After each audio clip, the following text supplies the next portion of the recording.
வணக்கம். ஏஐ எப்படி மார்க்கெட்டிங்க மொத்தமா மாத்திட்டு இருக்கு, அத நாம எப்படி நம்ம வேலைக்கு சூப்பரா பயன்படுத்தலாம்னு ஒரு பிளேபுக் மாரி இந்த பகுதியில பார்க்கலாமா? ஒவ்வொரு நாளும் ஆபீஸ்ல செய்ய வேண்டிய வேலைகள் மலை போல குவிஞ்சுக்கிட்டே இருக்கா. ஆனா நேரம் மட்டும் வேகமா ஓடுற மாதிரி தோணுதா? சில சமயம் உங்க டூ டு லிஸ்ட்டை பார்த்தா அதுக்கு ஒரு முடிவே இல்லாம போயிட்டே இருக்கிற மாதிரி இருக்கும் இல்லையா? ஆனா ஒரு நிமிஷம் யோசிச்சு பாருங்க. இந்த மாதிரி வேலைகளுக்கெல்லாம் ஏஐ உங்களுக்கு ஹெல்ப் பண்ணா எப்படி இருக்கும்? நிச்சயமா ஏஐ உங்க வேலையை சுலபமாக்கி நீங்க முக்கியமான விஷயங்கள்ல கவனம் செலுத்த நேரத்தை மிச்சப்படுத்தி கொடுக்கும். அது எப்படின்னா இப்ப பார்க்க போறோம். முதல்ல மார்க்கெட்டர்ஸ் ஃபேஸ் பண்ற ஒரு பெரிய சேலஞ்ச் பத்தி பார்ப்போம். டேட்டாவை அனலைஸ் பண்றது, இமெயில் எழுதுறதுன்னு ஏகப்பட்ட வேலைகள் இருக்கும். இதெல்லாம் ரொம்ப நேரம் எடுக்கிறதால நம்மளோட மெயினான கிரியேட்டிவான வேலைகளுக்கு நேரம் ஒதுக்கவே முடியறதில்ல. இது ஒரு பொதுவான பிரச்சனை தான். சரி, பிரச்சனை இதுதான்னா இதுக்கு தீர்வு என்ன? அதுதான் நம்ம ஏஐ ப்ராம்ப்டிங் பிளேபுக். ஏஐயோட முழு பவரையும் யூஸ் பண்ணணும்னா அதுக்கு கரெக்டா ப்ராம்ப்ட் எழுத கத்துக்கணும். ப்ராம்ப்ட்னா ஒன்றும் இல்லை, ஏஐ கிட்ட இருந்து நமக்கு தேவையான பதிலை வாங்க நாம கொடுக்கிற கமாண்ட் தான். ஒரு நல்ல ப்ராம்ப்ட்க்கு ஒரு சிம்பிளான ஃபார்முலா இருக்கு. அதுக்கு பேர் டிசிஆர்இ ஃப்ரேம்வொர்க். அதுல டீனா டாஸ்க், சீனா கான்டெக்ஸ்ட், ஆர்னா ரெஃபரன்சஸ், ஈனா இவாலுவேட், ஐனா ஐட்ரேட். இந்த 5 ஸ்டெப்ஸை ஃபாலோ பண்ணா போதும் ஏஐ கிட்ட இருந்து சூப்பரான பதில வாங்கலாம். ஒருவேளை இந்த ஸ்டெப்ஸ் எல்லாம் மறந்து போச்சுன்னா கவலையே வேண்டாம். இந்த ஒரு வரியை ஞாபகம் வச்சுக்கோங்க. Thoughtfully create really excellent inputs.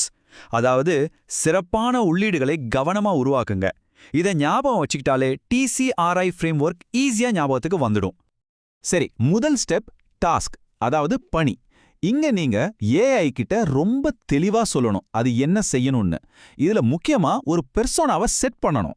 அதாவது ஏஐய ஒரு 15 வருஷ எக்ஸ்பீரியன்ஸ் உள்ள மார்க்கெட்டிங் எக்ஸிக்யூட்டிவ் மாதிரி யோசிச்சு பதில் சொல்லலாம். அடுத்து கண்டெக்ஸ்ட், அதாவது சூழல். இது எவ்வளோ முக்கியம்னு இந்த உதாரணத்தை பார்த்தாலே உங்களுக்கு புரியும். சும்மா $30 கிஃப்ட் சொல்லுன்னு கேட்கறதுக்கும் யாருக்கு அவங்களுக்கு என்ன பிடிக்கும்னு எல்லா விவரத்தையும் கொடுத்து கேட்கறதுக்கும் வர்ற பதில்ல எவ்வளோ வித்தியாசம் இருக்கு பாருங்க. இதோட 3வது ஸ்டெப்பான ரெஃபரன்சஸ் சேர்க்கும்போது பதில் இன்னும் சூப்பரா வரும். அதாவது உங்களுக்கு பிடிச்ச ஒரு ஆர்டிக்கிளை கொடுத்து இதே மாதிரி ஸ்டைல்ல எழுதுன்னு கூட ஏஐக்கு சொல்லலாம். ஓகே, ஏஐ ஒரு பதில் கொடுத்துருச்சு. அப்போ நம்ம வேலை முடிஞ்சுதா? இல்லவே இல்ல. இங்க தான் கடைசி 2 ஸ்டெப்ஸ் வருது. முதல்ல அதை இவாலுவேட் பண்ணணும். அதாவது நம்ம கேட்ட மாதிரி தான் பதில் வந்திருக்கான்னு பார்க்கணும். ஒருவேளை சரியா வரலனா நம்ம ப்ராம்ப்டை கொஞ்சம் மாத்தி திரும்பவும் இட்டரேட் பண்ணணும். நமக்கு திருப்தியான பதில் வர வரைக்கும் இதை செஞ்சுக்கிட்டே இருக்கலாம். சரி, இந்த டிசிஆர்ஐ ஃப்ரேம்வொர்க்கை வச்சு நிஜமான மார்க்கெட்டிங் பிரச்சனைகளை எப்படி சரி செய்யலான்னு பார்க்கலாமா? ஒரு வேலையை ஆரம்பிக்கணும்னா எங்கிருந்து ஆரம்பிக்கிறதுனே தெரியாம ஒரு வெத்து பேப்பரை பார்த்து உட்கார்ந்துருப்போம் இல்லையா? அந்த நிலைமையை மாத்தலாம் வாங்க. உதாரணத்துக்கு, நீங்க ஒரு புதுசா ஒரு ஸ்னீக்கர் பிராண்டை லான்ச் பண்ண போறீங்கன்னு வச்சுப்போம். அதுக்கான மார்க்கெட் ரீசர்ச் பண்ணணும். இங்க கொடுத்திருக்கிற ப்ராம்ப்ட் மாதிரி ஏஐ கிட்ட கேட்டா நம்ம டார்கெட் ஆடியன்ஸ் யாருன்னு ஆழமா புரிஞ்சுக்க முடியும்.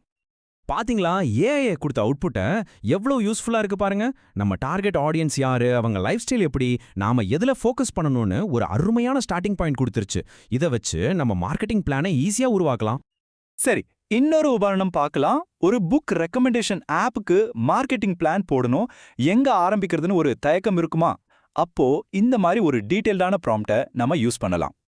எங்க பாருங்க, ஏஐயோட பதிலா சும்மா ஜென்ரலா இல்லாம லைப்ரரிஸ், புக் கிளப்ஸ் கூட பார்ட்னர்ஷிப் பண்ணுங்கன்னு எவ்வளோ கிரியேட்டிவான அதே சமயம் செயல்படுத்தக்கூடிய ஐடியால கொடுத்துருக்கு. இப்போ நம்ம கிட்ட ஒரு முழு பிளானே இருக்கு. ஏஐ ஒரு நல்ல நடுநிலையான ஆலோசகர் மாதிரியும் செயல்படும். இப்போ இந்த 2 சோஷியல் மீடியா கேம்பெயின் ஐடியாஸ்ல எது பெஸ்ட்னு முடிவு பண்ண முடியலையா? ஏஐ கிட்ட கேட்டா அது 2ஓட நன்மை தீமை எல்லாத்தையும் இப்படி அழகா ஒரு டேபிள் போட்டு காட்டிடும். இதை வச்சு நம்ம ஈஸியா முடிவெடுக்கலாம். இப்ப நாம ரொம்ப ரொம்ப முக்கியமான ஒரு விஷயத்துக்கு வர்றோம்.